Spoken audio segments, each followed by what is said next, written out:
Okay guys, previously जो lecture में हमने डिस्कस किया कि रोल ऑफ पीसी लायरा इन पीसीओज। आज इस दूसरे सेशन में हम रोल देखेंगे पीसी लायरा का इनफर्टिलिटी के हवाले से।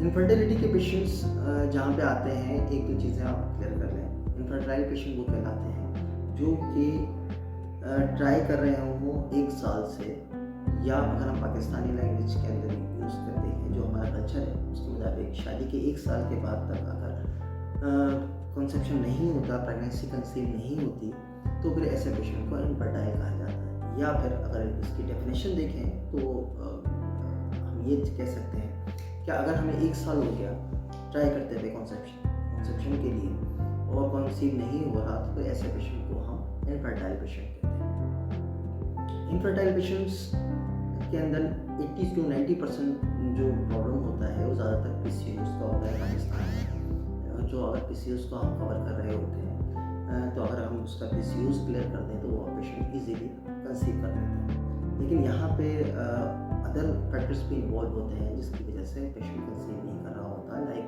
हार्मोन्स का प्रॉब्लम्स हो रहा होता है, या फिर कोई सर्जिकल प्रोसीजर रिक्वायर्ड होता है ऐसे पेशेंट्स के लिए। अब हम ये देखते हैं कि पीसी लायरा क्या रोल प्ले कर सकता है ऐसे पेशेंट के हवाले से। तो एक बात याद रखिएगा कि जो मेंस्ट्रुएशन साइकिल होता है 28 to 35 डेज का होता है। लास्ट टाइम मैंने डिस्कस किया, वो 2 फेजेस के अंदर डिक्लेयर होता है।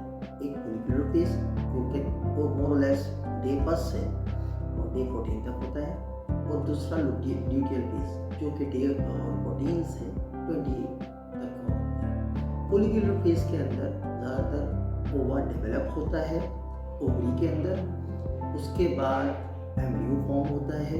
ये 2 काम फॉलिकुलर फेज में होते हैं। जबकि ल्यूटियल फेज के अंदर होता क्या है कि वो एम्ब्रियो फैलोपियन ट्यूब से होता हुआ यूट्रस के अंदर आ जाता है, यूट्रस में अटैचमेंट होती है उसकी, देन फिर वो डेवलप होना शुरू होता है। तो फॉलिकुलर फेज के अंदर पीसी लायरा का क्या रोल है और ल्यूटियल फेज के अंदर पीसी लायरा का क्या रोल है और इसके इंग्रेडिएंट्स आपकी बॉडी में जाके क्या करते हैं, ये हम डिस्कस करते हैं।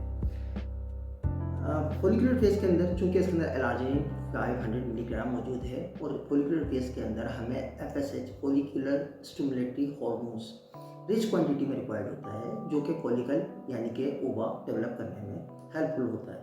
तो एलार्जिनिन आपके हाइपोथैलेमस के अंदर जाके एफएसएच की सिक्रीशंस को बढ़ा देता है, जिसकी वजह से फॉलिकल्स या ओवा बनने के प्रोसेस के अंदर प्रोसेस पास हो जाता है, जिसको oogenesis का प्रोसेस कहते हैं। oogenesis पास होता है और जो ओवा डेवलप होता है वो तेजी से डेवलप होना शुरू हो जाता है। सेकंड, इसके अंदर जो मेन की इंग्रेडिएंट्स मौजूद हैं वो है क्यूटैन एंजाइम और एल-ग्लूटाथियोन। एल-ग्लूटाथियोन और क्यूटैन एंजाइम दोनों ओवा की क्वालिटी को एनहांस करते हैं। इसका रिफ्लेक्शन कहाँ से मिलता है हमको, ये हम देखते हैं ज़्यादातर कि ऐसे पेशेंट, बहुत सारे पेशेंट हमने देखे होंगे जो कि कंसीव तो कर लेते हैं, लेकिन फिर प्रॉब्लम ये आती है उनके साथ कि उनका मिसकैरेज हो जाता है या फिर वो कंसेप्शन आगे कैरी नहीं कर पाते।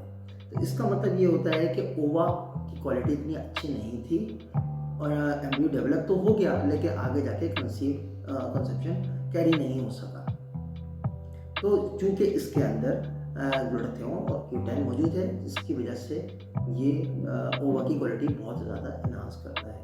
सेकेंडली, क्यूटैन का काम क्या है, एनर्जी प्रोड्यूस करना। माइटोकॉन्ड्रिया के अंदर एनर्जी फ्यूल का काम करता है। ग्लूटाथियोन एक एंजाइम होता है, ग्लूटाथियोन सिंथेटेज एंजाइम, जो कि ओवा बनने में या फिर स्पर्म बनने में दोनों में बड़ा हेल्पफुल होता है।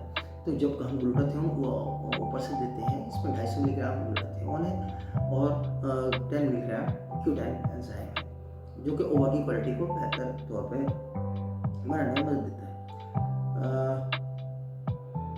कोलेजन इसके अंदर 2000 मिलीग्राम है। फिश कोलेजन है, टाइप 1 एंड टाइप 3 इसको हम कहते हैं, क्योंकि टाइप 2 कोलेजन जो है वो ज़्यादातर जॉइंट्स के अंदर जॉइंट्स के अंदर हेल्पफुल होता है, कार्टिलेज रिपेयर करने में हेल्पफुल होता है। कोलेजन जो है प्रोटीन के लेवल को अप करके रखता है रिप्रोडक्टिव सिस्टम में फीमेल में, जिसकी वजह से जो ओवा की क्वालिटी और एम्ब्रियो बनने की एम्ब्रियो कहते हैं जब ओवा और स्पर्म दोनों मिलते हैं आपस में और डेवलपमेंट स्टार्ट करते हैं तो उसको एम्ब्रियो कहा जाता है। तो एम्ब्रियो बनने की जो कॉन्सेप्ट रेट्स होते हैं उसको एनहांस कर रहा होता है। डिकायरोमायोस्टॉल मायोस्टॉल चूँकि ओवरी के ऊपर इफेक्ट करता है, ओवरी के फंक्शन को रेगुलराइज करता है और इसके अंदर जितने भी हार्मोनल चेंजेस हैं उनको कंट्रोल करता है। इसीलिए इसके अंदर डिकायरोमायोस्टॉल 50 मिलीग्राम और मायोस्टॉल इसके अंदर वो 2000 मिलीग्राम मौजूद है जो कि रेगुलाइज कर रहा होता है। यहाँ पे आके हम फॉलिकुलर फेज को एंड करते हैं। अब यहाँ से शुरू होता है ल्यूटियल फेज। ल्यूटियल फेज के अंदर पीसीलारा का रोल क्या है? ल्यूटियल फेज के अंदर multivitamins, minerals and trace elements ज़्यादातर आरओएस को कवर करते हैं। समटाइम ये प्रॉब्लम देखने में आई है कि आरओएस की वजह से भी कंसेप्शन नहीं हो रहा होता। तो यहाँ पे आके हम ये देखते हैं कि जब मल्टीविटामिन्स, मिनरल्स और ट्रेस एलिमेंट्स आरओएस को क्लियर कर देते हैं तो कंसेप्शन रेट का चांसेस एनहांस हो जाते हैं। एल्टोरिन, एलार्जिन, collagen increase the endometrium lining. जैसे मैंने लास्ट टाइम आपको बताया कि ल्यूटियल फेज के अंदर सबसे मेन काम होता है यूट्रस का। यूट्रस के अंदर जितनी थिक लाइनिंग होगी यानी कि कुशन होगा, इस तरह समझ लेंगे, अगर जितना अच्छा कुशन बना हुआ होगा एम्ब्रियो के स्टक होने के चांसेस उतने ही ज़्यादा होते हैं। अगर एम्ब्रियो स्टक नहीं हुआ तो मिसकैरेज हो जाएगा, इस बात को याद रखिएगा। इसलिए एम्ब्रियो का स्टक होना लाजमी है। तो इसके अंदर एल्टोरिन, एलार्जिनिन और कोलेजन ये तीनों एंडोमेट्रियम की लाइनिंग को थिक करते हैं, जिसकी वजह से एम्ब्रियो के स्टक होने के चांसेस बढ़ जाते हैं।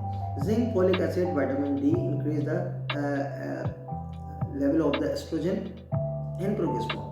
जैसे ही ल्यूटियल फेज के अंदर, जैसे हमने लास्ट टाइम डिस्कस किया कि फोलिकुलर फेज में हमारे लिए मेन हार्मोन जो होता है वो एफएसएच होता है। इसी तरीके से ल्यूटियल फेज के अंदर जो हमारे पास दो मेन हार्मोन्स होते हैं वो होते हैं एस्ट्रोजन और प्रोजेस्टेरोन।